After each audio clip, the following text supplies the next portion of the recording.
Le français par la méthode nature, chapitre 27, 27e chapitre.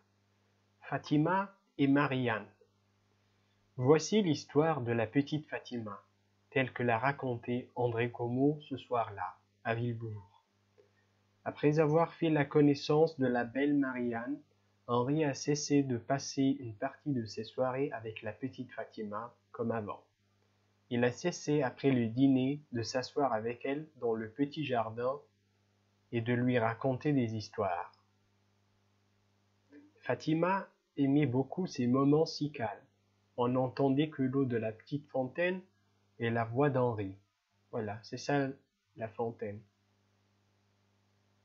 Fatima aimait Henri de tout son petit cœur. C'est ça le cœur. Elle n'avait plus son père.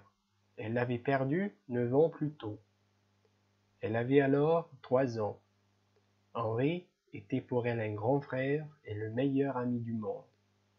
Quand il rentrait à la maison le soir ou l'après-midi, Fatima lui prenait la main en souriant de joie et de bonheur. Son petit cœur battait. Elle était très heureuse. Et quand, vers 8 heures, Henri sortait avec elle dans le petit jardin pour lui raconter une histoire, elle lui disait « Voyons, Fatima, où nous sommes nous arrêtés hier soir. » Elle battait des mains avec un petit cri de joie, puis elle s'asseyait au pied de son ami et écoutait. La fontaine chantait sa jolie chanson. Fatima était très heureuse à ces moments-là. Mais depuis plusieurs jours, depuis qu'il avait fait la connaissance de Marianne, Henri était différent. Quand il rentrait dîner le soir, il disait quelques mots seulement à Fatima. Avant, il lui demandait toujours ce qu'elle avait fait au cours de l'après-midi. Après le dîner, il ne s'asseyait plus près de la fontaine avec sa petite amie à ses pieds. Le cœur de Fatima ne battait plus de bonheur, car depuis plusieurs jours, le bonheur de Fatima s'était transformé en malheur. Au cours de la semaine qui a suivi la soirée où Henri avait fait la connaissance de Marianne, cela a été comme cela chaque soir. Henri rentrait disait quelques mots seulement à Fatima, dînait vite, en quelques minutes, puis sortait de nouveau. Avant cela, Henri sortait rarement le soir, 1 ou 2 fois par semaine seulement. Maintenant, il passait toutes les nuits, les soirées avec Marianne, et pas une seule avec Fatima. Puis, un soir, Henri est rentré en chantant de joie. Il a pris les 2 mains de Fatima et lui a dit « Fatima, je suis le plus heureux des hommes. Viens vite au jardin. » Là, ils se sont assis parmi les fleurs, à côté de la fontaine, et Henri a dit à Fatima « Elle m'aime, Fatima, elle m'aime !» Le cœur de la petite s'est arrêté de battre un instant. Puis elle a crié « Non, non, ce n'est pas vrai, elle ne t'aime pas !» Henri a cessé de sourire et a regardé la fillette avec étonnement. Pourquoi disait-elle cela? Voilà, c'est regarder avec étonnement.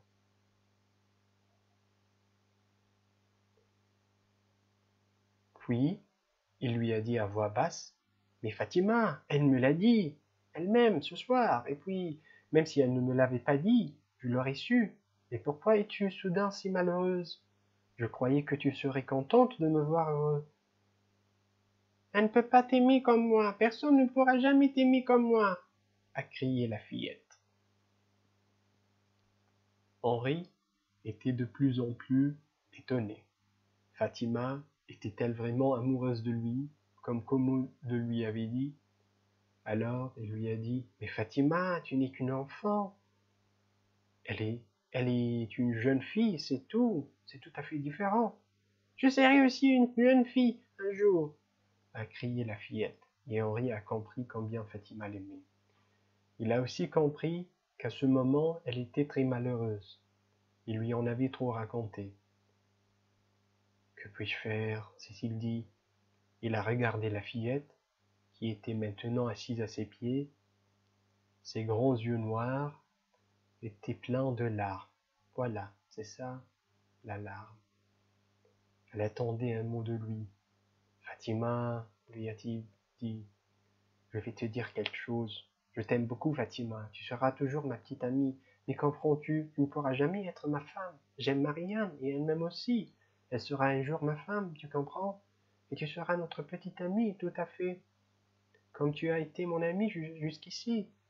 Je te le promets, tu vas voir que toi aussi tu vas aimer Marianne. Elle est si jolie et si bonne. Non, je n'aimerai jamais Marianne. Je ne serai jamais son amie, a crié la fillette. Mais Fatima, a commencé Henri. Et à son grand étonnement, Fatima s'est levée tout à coup et a commencé à chanter. Il n'y avait plus une larme dans ses yeux. Et il a semblé à Henri que l'enfant s'était tout à coup transformé en femme. Voilà, c'est ça Fatima qui pleure.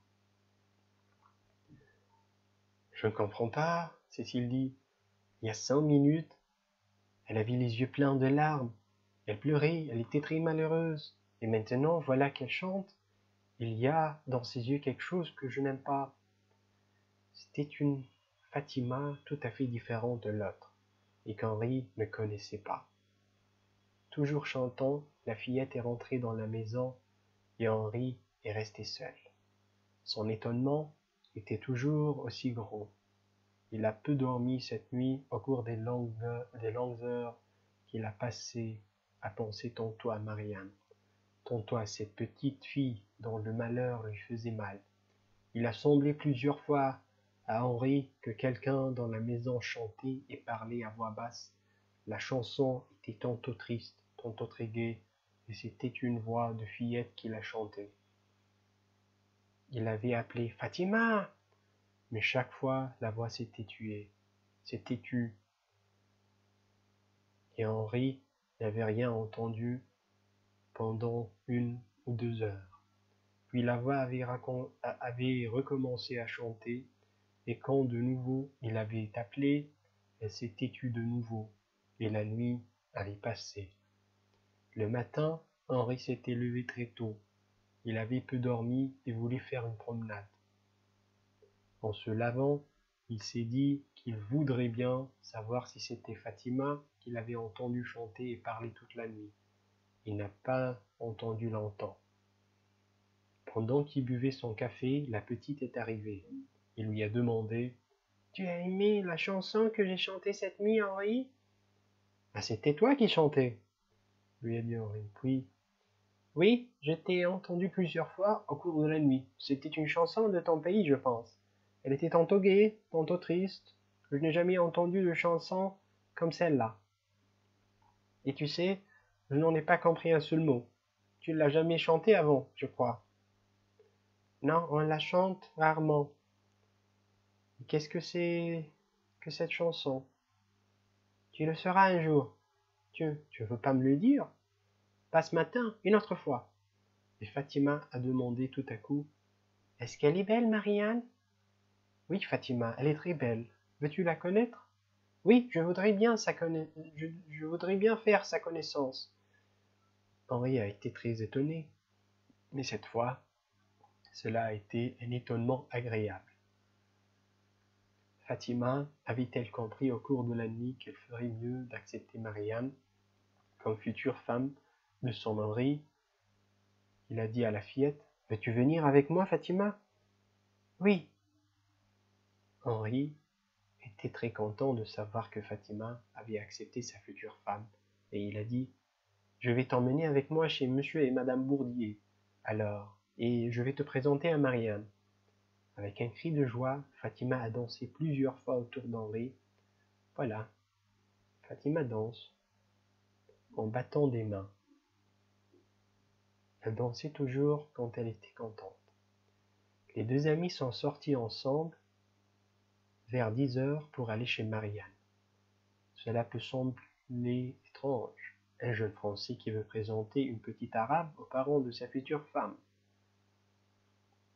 Mais pour Henri, comme pour les Bourdier, une petite Arabe n'était pas différente d'une petite Française. Et puis, Marianne voulait, elle aussi, faire la connaissance de Fatima. En arrivant chez les Bourdier, les parents de Marianne, Henri et Fatima, ont été reçus par Kabila, la bonne. Madame Bourdier a été un peu étonné, mais très content de voir la petite Fatima. Il a dit à Henri: Vous ne m'avez pas dit hier que Fatima viendrait avec vous ce matin. Non, Madame Bourdier, mais je ne l'ai su moi-même que ce matin, quand la petite m'a dit qu'elle voulait bien faire la connaissance de Marianne. Je lui ai dit que si elle voulait, je pouvais l'emmener avec moi tout de suite. Elle a dit oui, et nous voilà tous les deux. En ce moment, Marianne est entrée dans le salon, et Henri a présenté Fatima à sa future femme. Au cours de la matinée qu'ils ont passée chez les Bourdiers, Fatima n'a pas cessé de parler avec Marianne. Elle semblait très gaie, battait parfois des mains avec de petits cris de bonheur, puis tout à coup regardait Marianne sans sourire, comme une femme, et pas comme une enfant. Puis elle souriait de nouveau, et le pauvre Henri ne comprenait plus rien. Avant de partir, Fatima a voulu voir la chambre de Marianne. Elle et Marianne se sont prises par la main et sont allées dans la chambre à coucher de la jeune fille. Henri les a suivis. Ensuite, tous les trois sont sortis dans le jardin où ils ont passé une demi-heure à parler de 100 choses différentes. Après cela, on est allé dire au revoir à Madame Bourdier et à son mari. Et ensuite, Henri et Fatima ont quitté la maison des Bourdiers. Quand ils ont été seuls dans la rue, Henri a demandé à la fillette: Eh bien, Fatima, comment trouves-tu ma future femme? Elle est très belle. Comprends-tu pourquoi je l'aime maintenant? L'enfant n'a pas répondu. Et quand ils sont rentrés, elle est allée au jardin, n'a pas voulu manger et est restée tout l'après-midi assise près de la fontaine. Deux ou trois fois, sa mère a voulu lui faire manger quelque chose, mais elle a refusé chaque fois. Je n'ai pas faim, disait-elle. Mais tu n'as rien mangé depuis ce matin, Fatima. Je sais bien, mais je n'ai pas faim. Elle a répondu la même chose à Henri. Comme tu veux, lui a alors dit Henri, et il s'est assis lui aussi près de la fontaine. Les autres fois, quand il s'asseyait auprès de Fatima, elle lui prenait la main et lui demandait: Veux-tu que je te chante quelque chose? Ou bien, veux-tu que je danse un peu pour toi, Henri? Mais cette fois-ci, elle ne lui a rien dit, et c'est Henri qui lui a dit: Fatima, je voudrais que tu me chantes la chanson que tu chantais cette nuit. Il croyait qu'elle refuserait, mais à son grand étonnement, au lieu de refuser, elle s'est levée et a commencé à danser en battant des mains et en chantant les 3 chansons. Quand elle s'est tue, Henri lui a dit: Je voudrais que tu me racontes ce que tu as chanté. Pas encore. Un jour, tu le sauras, mais pas aujourd'hui. Henri a alors voulu entendre la chanson encore une fois, mais Fatima a refusé. Après le dîner, le jeune homme a voulu de nouveau emmener la fillette chez les Bourdiers. Mais elle lui a dit: Je ne veux pas que tu sortes, je veux que tu restes avec moi. C'est impossible, Fatima, j'ai promis à Marianne de venir à 8h30, et il est déjà 8h15. Tu ne trouves pas que ce serait mal de ne pas y aller? Mais c'est vrai, je ne peux pas t'emmener avec moi, tu n'as pas mangé ton dîner, ton déjeuner non plus. Si tu veux que je mange, je mangerai tout de suite, mais seulement si tu restes à la maison. Ma petite Fatima, je veux absolument que tu manges, mais je ne resterai pas à la maison, a dit le jeune homme. Ensuite, il s'en est allé. Après avoir dit à la mère de Fatima de faire manger quelque chose à la fillette, heureusement pour lui, il n'a pas vu le regard avec lequel Fatima a dit à voix basse: Eh bien, va chez elle, puisque tu le veux. Il a seulement pensé: Cela me fait mal de la voir si différente. Je crois que je ferais bien de rentrer assez tôt ce soir. Marianne me pardonnera. Et la cousine d'André était si belle ce soir-là, et le jardin était si beau, que les deux amoureux y sont restés très longtemps à parler de leur bonheur futur. C'est pourquoi Henri est rentré chez lui plus tard encore que les autres jours. Ce soir-là, il avait tout à fait oublié Fatima. Dans la maison, tout semblait calme. Personne ne chantait ni ne parlait, et Henri s'est couché. Il a bien dormi cette nuit-là, et le matin, Il a attendu un peu avant de se lever. Ce n'est que vers 8 heures qu'il a demandé son café. Il a été très étonné quand il a vu que la mère de Fatima avait les yeux pleins de larmes. « Qu'est-ce qu'il y a, Sabine? Tu pleures ?» Alors pendant qu'il mangeait et buvait son café, elle lui a raconté qu'elle avait donné à manger à Fatima. La petite avait dit qu'elle n'avait pas faim, mais elle avait mangé. Quand elle avait fini de manger toutes les deux, Fatima avait dit qu'elle avait perdu quelque chose dans la rue et elle était sortie. « Je reviendrai dans un moment », avait-elle dit, mais ce matin, elle n'était pas encore revenue. Quand il a entendu l'histoire de Sabine, Henri s'est senti très malheureux. « Ah, si j'avais su tout cela !» a-t-il dit. « Je serais rentré plus tôt. Je croyais que tout ce que m'avait dit Fatima en parlant de Marianne n'était que des histoires de fillettes, même quand elle m'avait dit que je saurais un jour ce que voulait dire sa chanson. Mais où est-elle pu aller? Ah, je ne sais pas, maître, mais je sais que quand elle rentrera, je vais la battre jusqu'à en avoir mal au bras. » « Non, non, Sabine, pourquoi la battre? » Mais Sabine maintenant pleurait de nouveau. Elle ne pensait déjà plus à battre Fatima. « Ma fille, ma petite fille, je t'ai perdue, » disait-elle, et elle ne cessait de pleurer. Alors Henri lui a demandé: « Écoute, Sabine, veux-tu que je sorte la chercher, ou bien veux-tu que je reste avec toi? »« Je ne sais pas, maître. J'ai perdu ma petite fille. Hier, elle était là, elle dansait, elle buvait l'eau de la fontaine, elle chantait, et maintenant, qu'est-elle devenue? Lui a-t-on fait du mal ou bien? Oh !» Et la pauvre Sabine est sortie en pleurant. Henri a attendu un peu, ensuite il est sorti et est allé chez les Bourdiers. Il voulait parler à Marianne et à son père de toute cette histoire.